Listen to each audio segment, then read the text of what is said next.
Hey guys, welcome to Back to Basics. My name is Girish, your host for today. Thanks for subscribing and thanks for coming onto the show as a guest, or as a listener. Well, anyway, so today we have a guest today regarding real estate. How important is real estate? How is not important? How's the market? Is market crashing? Is market coming up? During COVID time, are we having tough times with the market, or are we having a better time? Let's talk to our guest today. His name is Ofir Hillel from Orange Key Realty. He will give us a little insight as to what we are going to be asking him today. We're going to go down to the basics regarding these topics. Ofir, thanks for joining today. How are you? Oh, thank you for having me over here, and I'm excited to see you again and see your house, your beautiful house again, and the family, and go over all the topics that you mentioned, which is very important. Yes. Yeah.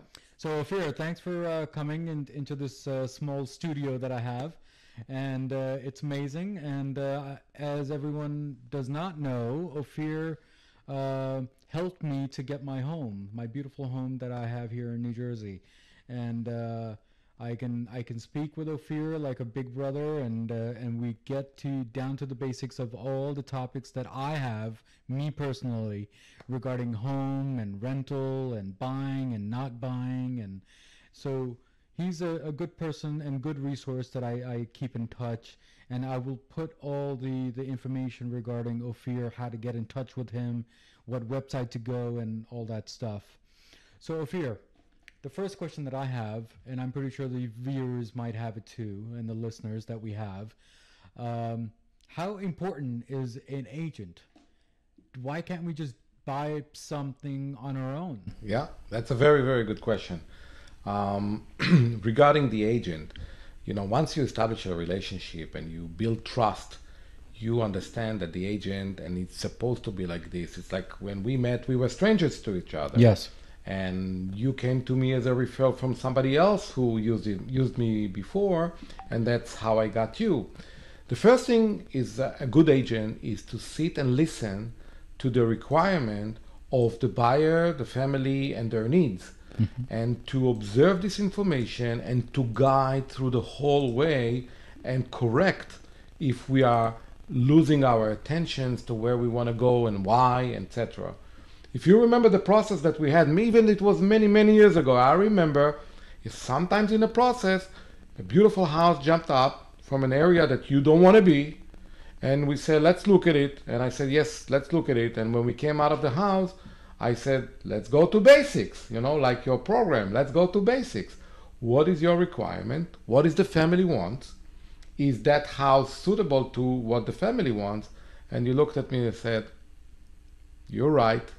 It's not.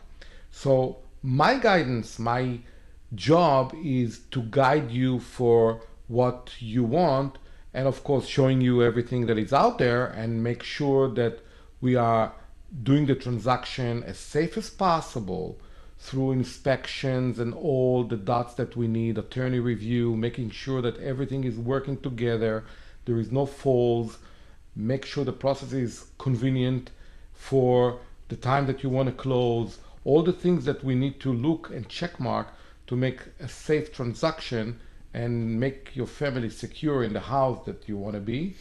And that's something that it's very important. Not to mention that buyers do not pay commission. So anything that you need, you use the agent, make sure the agent is on your side from the beginning to the end, make sure the agent have the patience for you and listening to where you want to be, how you want to be, how much you want to spend, guide you in the right direction, but at the same time, you should be very, very safe. Yeah, so guys, just keep in mind that we are not saying that you cannot buy it on your own. We're just saying that there might be some few steps that you might be missing, and that's why an agent will help you and guide you through those steps. Exactly. So just keep that in mind. He's not here to steal your money or all that stuff. He's trying to help you out with step-by-step process to buy the house or sell the house, depending on what your process is. Exactly. Right, Ofir? Exactly. And again, the commission over here is paid by the seller, which is split by the multiple listing system. which is make the transaction very, very easy. On a buyer side, you should have the best experience, smiling, have the guidance. Gary, when we work together, you called me till 10 o'clock at night, 11 o'clock at night when you felt the stress, and that's what the agent should be there to give you the comfort zone, to give you the answers, to get you where you need to be so you feel 100% in the process. So is renting good or buying good? It's a very good question. So today, when we are looking at, and we're going to go with the COVID, and we're going to go and touch a lot of things. So number one, I want to touch the COVID issue as we spoke, previously, and you asked me, Ofir, how things are going with the COVID. So we all have this as our protective, and we all putting it. Once showing the house, we'll ask the buyers to come with it as well. And then, of course, we sanitize the hands, and then the agent open the doors, close the doors, making sure that everything is safe. And then I come back to the car, sanitize my hands again to make sure that I'm not transferring anything from anywhere. Yeah. And of course, we have the mask on with all times while showing the house. Beginning of COVID, and I'll go with that, and then we're going to go to renting. So we'll understand what's happening. It's all tied together. Beginning of COVID, we were sitting, nothing was happening. The last, the first 2 weeks, it's like, oh my God, everybody was in shock. Everybody was sitting. Everybody didn't know what to do. I can tell you that after a month, there was a big awakening that this thing is maybe staying with us for some time. And everybody said to themselves, I don't want to be stuck in this small cube that I have. Sure. We have a tremendous amount of people who's moving from the city into the suburbs. We are in the suburbs. We are selling much more space, a beautiful house, light, you can go with things with a finished basement and a pool and more area. Like, yes, your house is beautiful. I see what you did in your basement. It's gorgeous. I mean, you made yourself a theater. You have a pool in the backyard. I'm sure that your family enjoyed that space very much during COVID. Yeah. Which is mostly what everybody looks. Yeah, so you've already answered one of my questions that I was about to ask you, that, your people are moving from the city to the suburb, and I think it's due to COVID, or is that the trend? It's due to COVID. I think that COVID is just ignited the new lifestyle. I think the COVID, being stuck in a small place, paying a lot of rent. I mean, we hit a perfect storm over here. We have riots and things that happen in New York City that didn't make people feel so secure. Going into New York City, see it all boarded, and restaurants are closed, and you may sit outside, may sit inside, distance, etc. Doesn't make people so happy being in that kind of environment. And when I'm talking about, it's not just New York City that we love so much with, with all the vibes that we really enjoy. Yes. That's gone for some time. When it's coming back, I hope soon. We're all very positive. We all want to have this kind of New York City vibe and enjoy it. But as of now, I used to say going to New York City was an upper for me. Now it's definitely not the feeling. And it's not just New York City. It can be Brooklyn. It can be Staten Island. It can be Jersey City. It can be other places. Paid a lot of rent for a small space. That conversion of the rent into a buying power create a lot of leverage for those people, and they can get a bigger space. It's a perfect storm. COVID, you don't have to travel to your office, so it doesn't really matter if you're living in central Manhattan and then you have to go to, to the job, which is a couple of steps away. Or if you are in New Jersey with a beautiful house, working on the phone with your computer because there is no commute anymore, then, as I said, those things that make New York City close out even more stronger and more tight, and interest rates being historically low, creating a lot of power for people to buy. Yes. So here we go. We have the perfect storm. So is that the same boom that we had many years ago when loans were getting passed left, right, center, and then they start bankrupting later on? Do you think this is one of those turns that we are coming into, and we'll see downfall later on, you think? Listen, we don't have the crystal ball. Everything is a possibility. Yes. We know real estate goes up, we know real estate goes down. But I can tell you that this trend is totally different than the trend that we had in 2006 and 2007 when the market started to crash. Yes. At that time, everybody got every loan they want. If you just can spell your name, good. If you didn't, it's also good. Yes. You got a loan, whatever the requirement was. Appraisal was driving by. They didn't even have to go inside. It was a totally different environment. It was mostly, as we all know now as a history, as the big financial boom. So here we are in a different environment. It's yes. The need. It's actually the real need. The people that we're selling today, creating a bidding wars, but they have the money to back it up. Sure. So it's totally different market. So let me get back to my rental and the buying question here, okay? And let me rephrase it a little because you touched on COVID time, so I think it'll blend in right there. So people nowadays, they're living in rental, okay? And with this COVID time, there's a bunch of family members working at home. Kids are working, or I should say studying, right? And the apartments are very small. So do you think this is like a little kick saying that I'm going to buy, or are they still going to stay in the rental? So now the question is, from that aspect, rental good or buying is better? Okay, so that's a very good question, because a lot of people ask me, I'm renting, I don't have a commitment, basically I can, it's not really the right answer, because if you're renting, and I am a great believer in ownership, because once you own it, nobody can kick you out, nobody can do anything. As long as you're paying your payment in time, it's yours. You fix something, you fix it for yourself, you make it beautiful for yourself.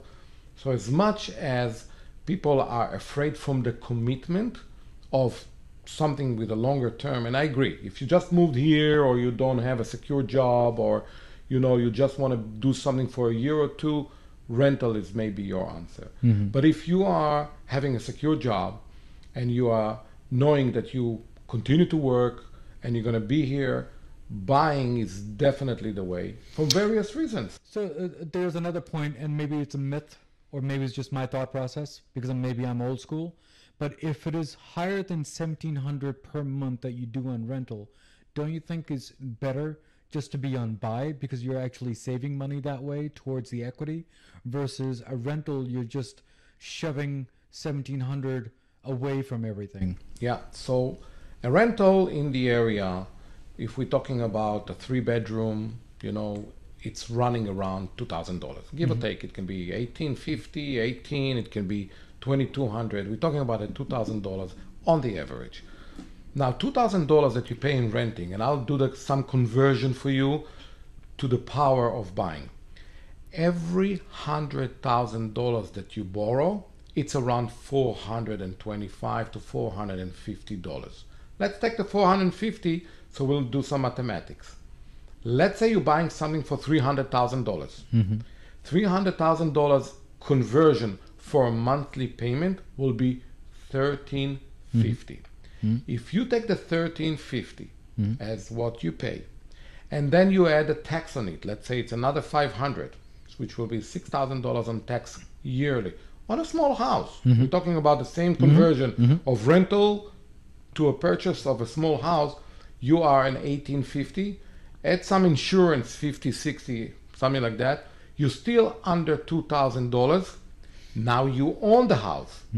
Not to mention your tax benefit of owning the house. You can write off your interest, you can write off your tax, and you own the house. It's yours. Yes. You build equity. So the power of this low interest makes it a lot of sense for you to buy. Well, that's from the money point of view, right? But the structural point of view, I think, is going to be a little heartbreaking for a lot of people, right? They're saying that if they buy the house, then they have to fix a lot of things around the house, versus a rent, the landlord will do it, or whatever their association is. Yeah. So I think it's a advantage and disadvantage to many different things, and there's no right answer. So the things that break in the house, and anybody that knows, They may break in the house, but the landlord is going to fix it for you, or either you're going to fix it for yourself. Yes. So number one, the thing that you're fixing for yourself, you're fixing for many years. I mean, let's say you need to replace a water heater, which is very common. It should be every 10 years. The whole thing is about $1,000. And that's still part of your maintenance, the house, Yes. and being for many, many years. But what you accumulate, once you buying and you're paying your mortgage, every mortgage payment that you pay is less of what you owe to the bank. Yes. So you're creating equity. Remember, young people that starting their mortgage early, if they buy a house at the age of 25, 30 years they are 55, they're mortgage free. Now they're living in a house that there is no mortgage. They own it. So the sooner you start to pay your payments, you finish it and you own the house. You do have the headache of owning a house. It's always going to be something to repair, something to do, or maybe upgrades. Maybe things that you want to do to make it beautiful. So the other myth question that I wanted to ask you, paying off a house, or should we just keep on paying? Good question. A lot of people on a primary residency do have some mortgage because you can write it off on your tax. So it's a different thinking, you know, and some people would say, let me pay it off. I don't want to have any more payments. I don't want to have anything on, you know, I want to know what I have. It's much easier. And some people says I need some write-off. On a primary residency, a lot of people prefer to have some kind of a mortgage, not to mention that once you have some mortgage, if you can pay it off, you can take the money and do some investments. When you pay a mortgage off, just keep in mind, guys, you still have to pay home insurance separately, and you got to pay tax separately. So just keep that in mind, and you can write that off towards the end of the year.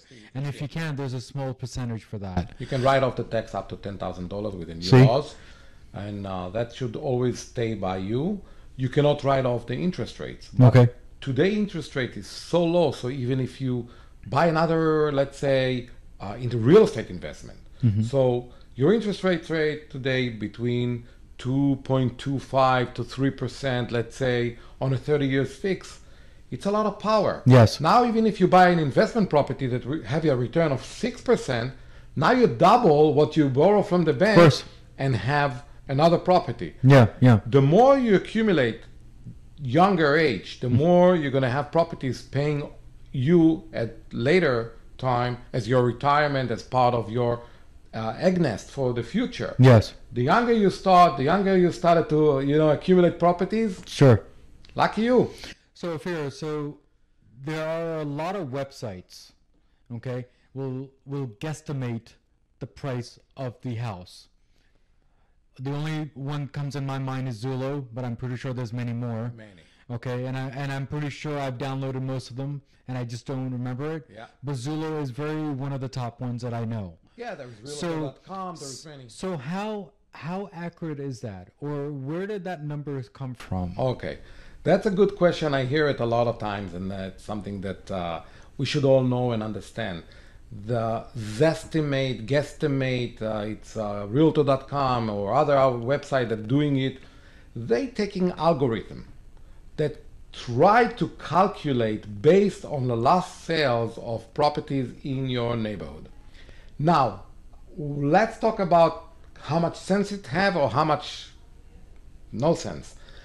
Let's say you are living in this house, you have a beautiful finished basement, everything is soup to nuts, kitchen is new, bathrooms is new, all the tickets are like beautiful. Your next door neighbor, same square footage, everything is dated, nothing is there. You should show the same on the guesstimating. Same price, which is absolutely wrong. You will say, hey, Ofir, look at my house, look at my neighbor's house. He invited me for a coffee. I went there, I said, oh my God, they didn't even clean the carpet ever again. How can we be the same? Because it's an algorithm. It's not a real way.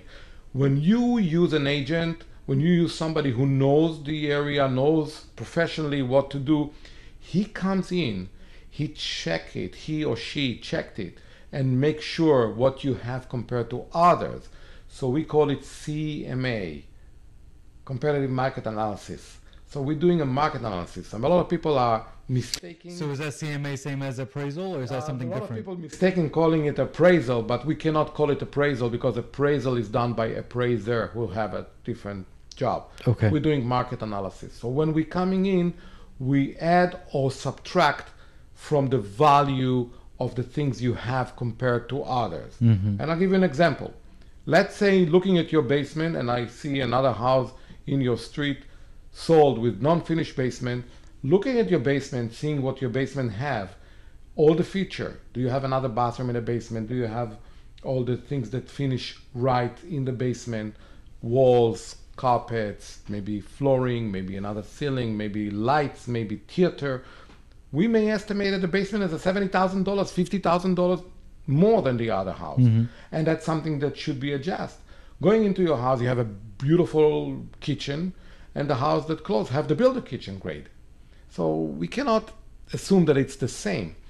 This is very important, the agent job. We are in Orange Key Realty, always educate our agents. So is it safe to say that the Zulo is basically giving you a guesstimate from the time when it was first built? No, not necessary. It takes today's time. It's tried to catch on the change, but it cannot know what you have in your house. So they will be building a mathematics algorithm that try to give you what it's worth, but nobody can do it better than an agent that comes in and check everything and knows the area and can tell you the exactly number. We started to talk about COVID. COVID drove the prices much higher than it was. We are having a bidding war on every property that in the market. Yes. Tremendous amount of buyers. We talked about it many times when you called me to ask me, what do you think? What do you think? What about this? I tell you, today we have 10, 15 offers on every property. Yes. I give you an example from the weekend. We have property we put on the market.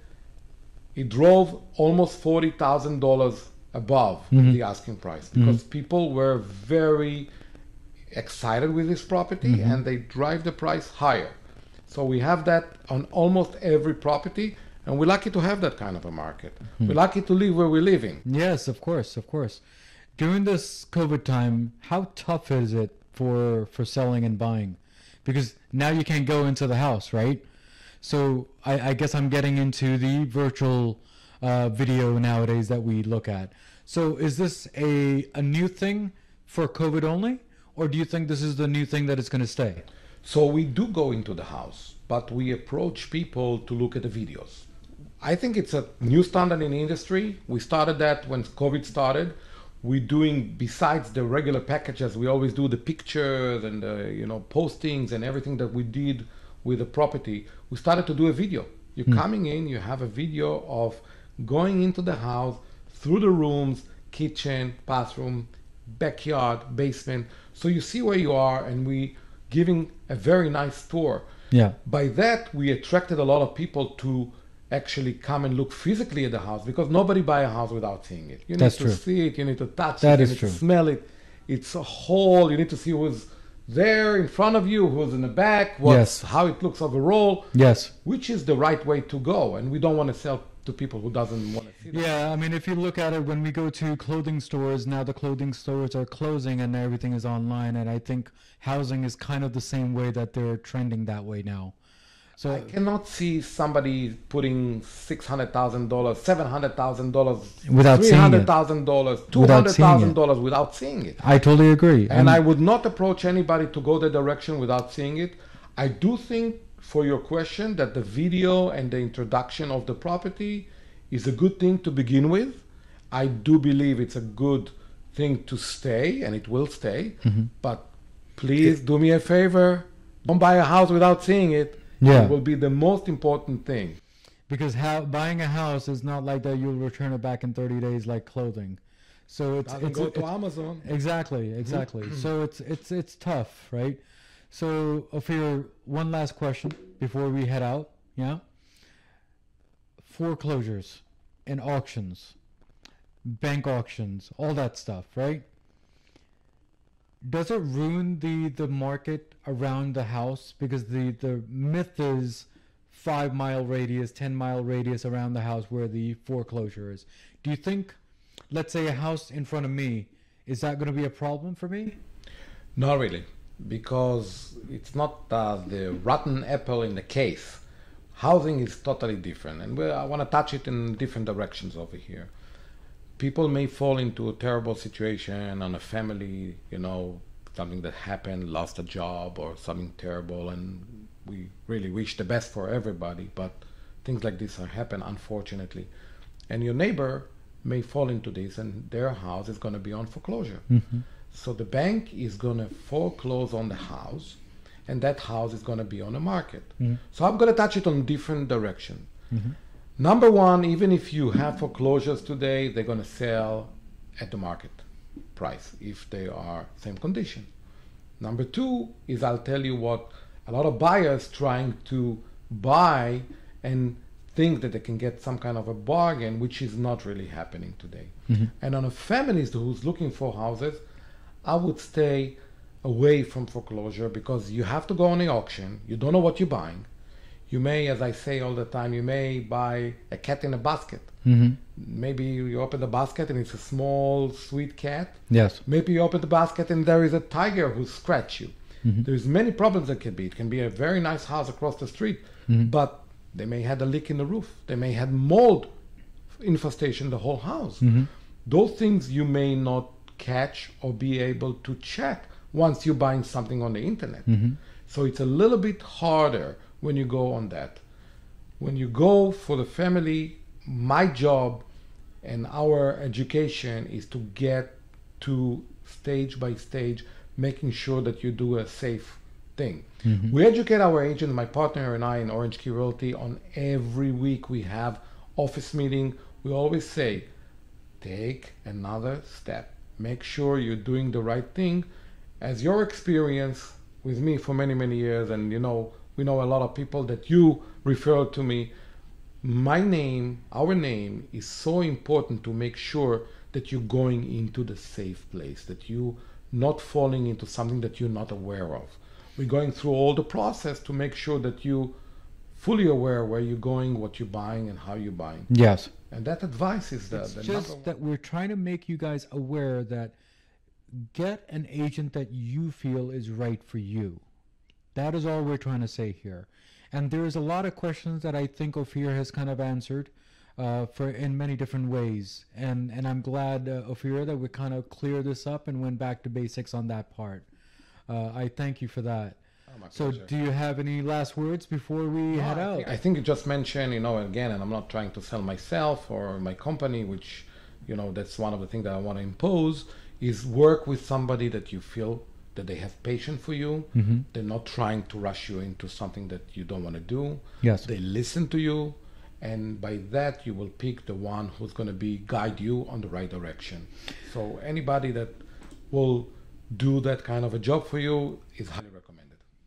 So Ofir, before we head out, and I usually tell my guests, the quote of the day. So if you don't mind, I will continue with that. But Ofir, thanks for coming to our show today. And hopefully there'll be another topic that you want to discuss, and just tap me over as usual, like one of those evening calls that we have, and we'll chit chat and we'll make this happen. I would love to anytime. Okay. My pleasure. Thank you so much, Ofir. Thanks for you. coming. Thank you. So guys, thanks for coming. Thanks for joining Back to Basics. And my last quote, or I should say the quote of the day, is going to be, setting goals is the first step in turning the invisible to visible, by Tony Robbins. I hope that spells out the whole episode that we came out here today. And I hope you enjoyed.